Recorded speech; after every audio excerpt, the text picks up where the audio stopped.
আমি ভাৰতীয় ডাক বিভাগে ডাক চৌপাল শিক্ষক এক আঁচনিৰে অসমৰ বিভিন্ন প্ৰান্তত গাঁৱে ভূঞে বিভিন্ন অনুষ্ঠানত গৈ ডাক জীৱন বীমা বা ডাক বিভাগৰ যিখিনি সা সুবিধা আছে এই গোটেই সা সুবিধাখিনি ৰাইজৰ মাজলৈ লৈ যোৱাৰ প্ৰয়াস কৰিছোঁ।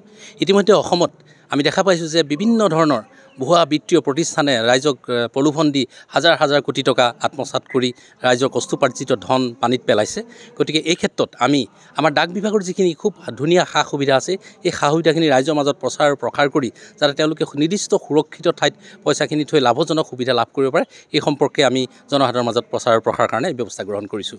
এতিয়া ডাকঘৰ বুলি ক'লে মানুহে কেৱল অকল চিঠি পত্ৰ অনা নিয়া ব্যৱস্থাটোৰ কথাই মনলৈ আহে, কিন্তু ডাকঘৰে এতিয়া ৰাইজৰ সকলো ধৰণৰ সা সুবিধা ডাকঘৰে পূৰণ কৰিব পাৰিছে।